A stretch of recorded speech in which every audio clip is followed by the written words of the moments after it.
What up, guys? It's been a while. Alright, well, first I want to start this off with, do you see my shirt? Go where you want to glow, ho.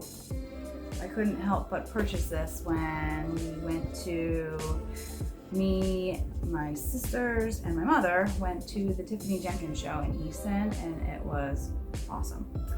I love her. If you guys don't know who she is, you need to look her up. She is called Juggling Jenkins, and her name is Tiffany Jenkins. She also has a book out that I just finished, and it's amazing. It's about her story. And speaking of Tiffany Jenkins, I left her show thinking about my life. She's very inspirational. She also comes from a background of a really hard time. So it brought me to this video here today. So I'm basically doing this video kinda to clear the air for myself. I'm also doing this video in reference to anybody who has an addiction, anybody who has a family member or a friend who is also dealing with addiction. It's not an easy road. It's not an easy road for the addict. I'm not an addict, but I can only imagine how hard it must be for them. And it's also not an easy road for the loved ones who have to basically watch you do what you're doing to yourself. So it brought me to this. I left her show feeling like I had to reach out to whoever was willing to listen, whoever might need this, whoever it might help. Due to the fact that I'm not an addict and never have I been an addict, I'm not speaking in the terms of the addict themselves. This is coming straight from my heart and from a personal situation. This might be a rough video. So I started off, all happy and stuff, but I can already feel myself getting a little worked up. This is really hard for me, and I just feel like maybe this will help somebody somewhere, and myself. It'll release some things. So to go back, a little story. My cousin, David, he is an amazing person. He is smart, talented, awesome athlete. He was born from day one with nothing but issues. He had always something wrong that he had to get fixed. He always had some sort of struggle that he had to deal with as a child with his physical being. And I give a lot of props to my aunt for having to cope with all those issues. But inevitably, his issues led him to addiction. And it led him to heroin.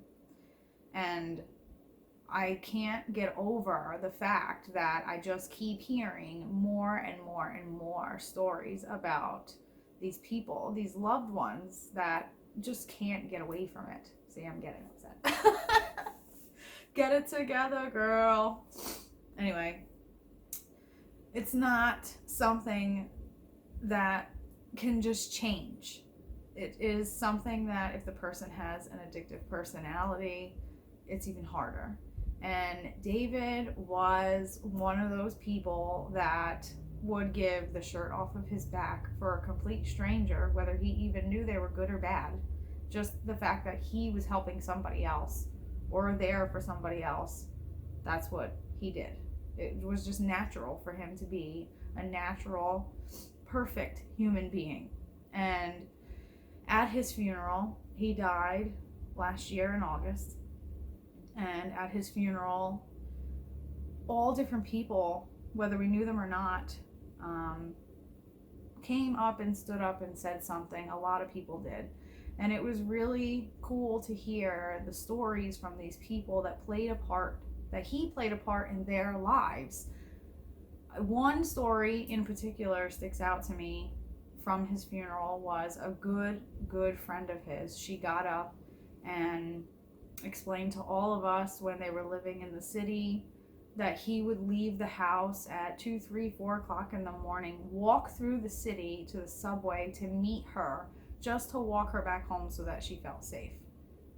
This is the type of person we're talking about that got caught up in this horrible addiction. So I can't seem to wrap my head around the fact that with him being such a good person and there being so much evil in the world, why him? You know, you think that all the time. You think, why him? And me and David, when we were younger, we were very close in general, but in terms we saw each other a lot more when we were younger. And as we got older, life happens, you know, time goes by and things happen. And at a very young age, he started getting caught up in bad stuff that was keeping him back from being around the people he should have been around rather than the people he was around. And he had nothing but a bunch of good people around him to be there for him, but he didn't allow it. In my eyes, from how I see it, and from his writings that he would post or things that he would say, his addiction was to subdue pain that he held inside that nobody knew, pain that he didn't hide inside that people did know that he lived with. And for him, that was helping him, but in the meantime it brought him further and further and further away from us, all of us. So for a very long time, he was not a part of my life, and it wasn't by choice. It wasn't because there were ill feelings. He was in the darkness. So being that we were so close when we were young, and the fact that we didn't get to continue to stay close with each other really bothers me. Not to mention, we all know that when somebody dies, you're stuck with basically questioning, why didn't I reach out to them? Why didn't I help him or her? And why didn't I see it? I mean, I could go back to the messages that we sent back and forth, and I didn't see it then. But now that I go back and read what he wrote, there was a thin line in between all that writing that was screaming for help, and I just didn't see it. I didn't see it. None of us were aware of how bad he was addicted to this drug and how much it consumed his life, because he played it off to everybody, which is a normal addict thing, to lie about their situation so that others didn't know, or so that others didn't worry. Like, I know in particular that he didn't want to say exactly how everything was going for him in that sense to his mother, because he didn't want to hurt her. And even though he was hurting her being an addict, he couldn't help it. So I will never fully understand why anybody would do that. All I know is that I respect the fact that when they have an issue like this, I have learned with David's passing that it is apparent, important, and definitely needed that you are up their ass constantly, because that second that they're alone is that second they share that time with that drug. And that's when they feel alone. That's when they feel ashamed and they hide themselves. And that's what he did. So he would text me constantly asking me, we need to have a cousin day. We used to call each other cuz. That's all we said all the time, cuz. And I was living my life. He was living his. He was in and out of halfway houses. He was in and out of apartment houses with other drug addicts. I didn't know any of this until afterwards. So when he died, it hit me really hard. And that's not even saying it the right way. It still bothers me every single day, because I wake up and I think to myself, I wish I would have known that he was doing as bad as he was, because I would have tried. Like, at least if I was given the chance to try to help him, I would feel a little bit better. But I didn't have that chance because I didn't reach out, because I didn't make the time to put into seeing him, to actually see how he was. Because if I physically saw him, I would have known that he was as bad as he was. but I didn't. So my point of this video is to tell anybody who is an addict that you can change. I don't know what it's like, but I know that if you have a support system and you have people who love and care for you, you're entitled to your future. There's no reason for you to miss out on that, and there's no reason for your family and friends to miss out on that either. My cousin was in his early 30s when he passed. He had his whole life ahead of him. He had no marriage yet, no kids, nothing. So he missed out on all of that because all of us, when he put himself in the dark, we just let him be there because we didn't know what to do. So if you're there, if you're in the dark, if you're feeling like nobody cares, because that's what this does to you, just at least give people a chance. Give yourself a chance to let people in, because that could be the difference between life or death. And on the terms of the outsiders like myself, this is not an easy thing. And it's a devastating thing for his mother. He was her only child. So your child shouldn't go before you. That's how any parent thinks of it. Especially knowing that he was suffering every day with this disease, with this addiction, and she couldn't help him and didn't know how to help him. And that's the thing. This is an epidemic at this point in this world. It's horrible. And the age groups that are getting into this keep getting younger and younger, and it's depressing. It's horrible. So I wish there was a way to completely get rid of it. I wish there was a way to take that pain away from every single person out there who thinks that there's no chance. But there's not really that option. The only option we have as the people on the sidelines with a loved one who's an addict is to be there. I've learned this the hard way through losing my cousin. My last conversation I had with him was him telling me that he stays in hiding because he's upset about what he's become. He's embarrassed, and he feels like, as he said it, the bad cousin. When out of all of us, he had the biggest heart. He had just such an amazing personality. He was so talented, and anything he did, he succeeded. So it sucks to think that he thought that way about himself. And I immediately went right back at him and said to him, "You're not the worst cousin. You're the best cousin. You're just lost." And that's what it is. They're lost. So I'm hoping that this video will help somebody, anybody. If you're feeling like there's no chance, whether you're on this side or the other, there's always a chance. It takes a lot of effort. And there's not much truth in an addict because they're ashamed of what they do. So you have to read between the lines, because now that I go back and read his messages, I know now that he was asking for help. Him coming to me and saying, "We really need a cousin day. I haven't seen you. I miss you." And we just never did it. And I always, every day, think to myself, if I would have just had that one day with him, would it have brought us closer to where I could have tried, even if it didn't work, at least I could have tried to intervene with what was going on and try to help him. But I didn't even get that chance because I didn't take the time. Sorry. So, hold on. So, after seeing Tiffany Jenkins' show and listening to her story, I thought to myself, no, I'm not an addict.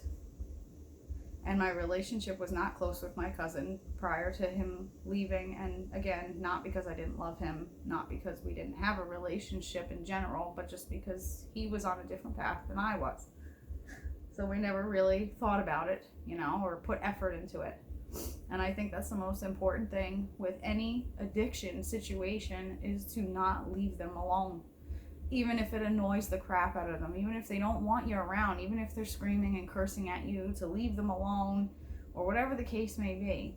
You need to be annoying. You need to be that fly that just keeps coming back and reminding them, like, I'm not leaving you. I'm not leaving you behind. I'm not leaving you alone. Nothing. You need to be on them like white on rice and don't give up. Because I feel like if all of us would have known exactly how bad it was, maybe he could have had a chance. So I'm hoping that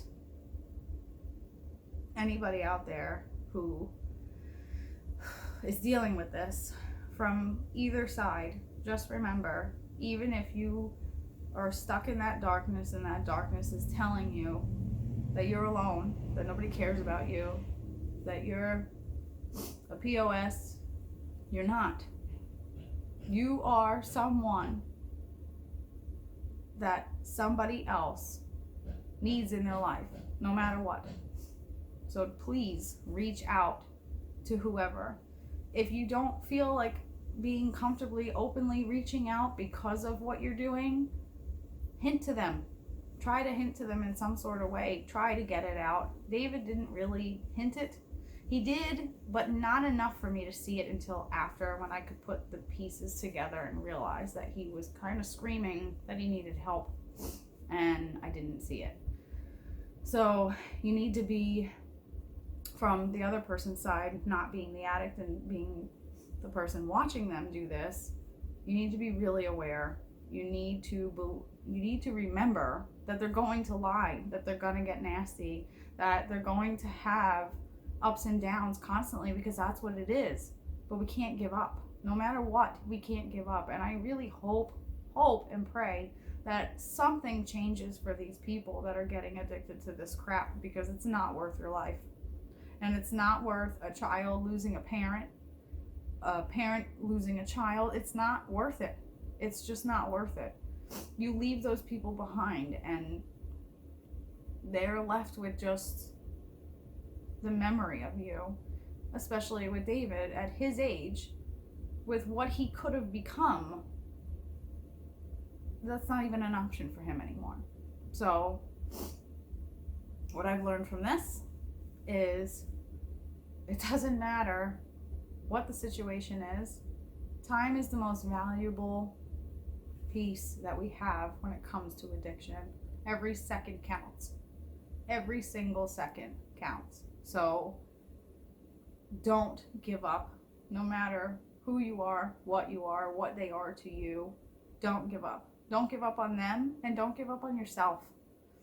You deserve more than being in that darkness, feeling like there's nobody there, or feeling like you're not worthy of life, or that you're not worthy of happiness. Everybody is. Everybody's entitled to that. And I want everybody out there to know that.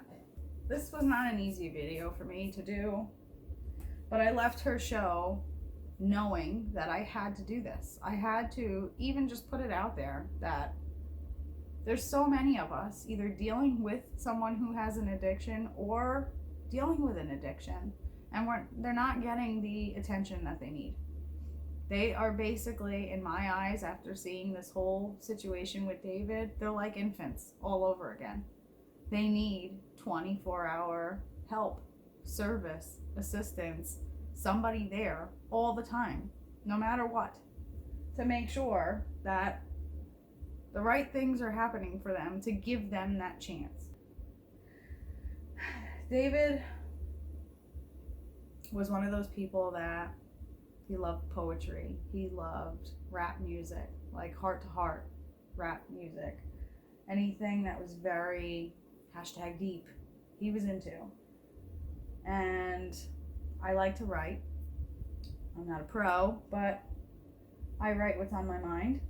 In honor of David, I wrote a little something for him that I want to put out there.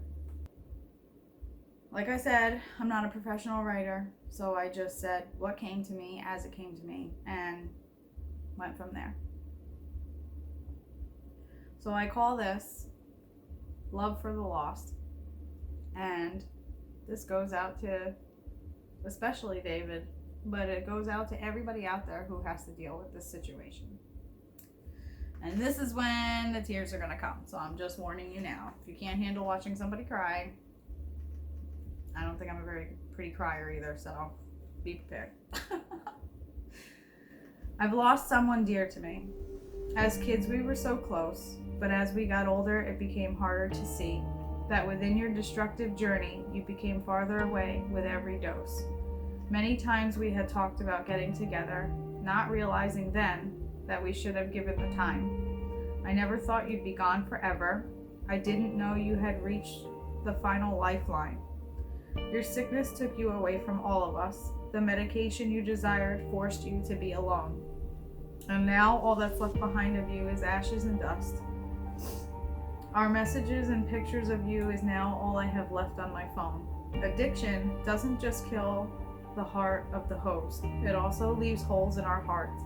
It feeds off the forever anguish and pain felt from your loved ones that feel the loss of you the most. You're not here now to spread your life within your art. My last memory of you is a great one that I recall. Our Christmas gathering with you stealing all the candy canes. And your passion and love for rap songs, especially Biggie Smalls. And I know you'd never want any of us to think of you in vain. So for you, my cuz, in memory of you, every year I will place a candy cane on our tree. In memory of all the happy times of what it once was, hoping and believing that that candy cane you see, and truly trying to believe it can bring you closer to me. Addiction took an angel back home, leaving all of us with your future of the unknown. Fly high, my dear, with no more pain and fear. Your exchange of life for your pain to be gone will forever force all of us to no longer have you here, but keep moving on. I love you, David. Miss you so much, but also happy for you that your pain and struggle has been evaded. You live on forever in my heart and soul.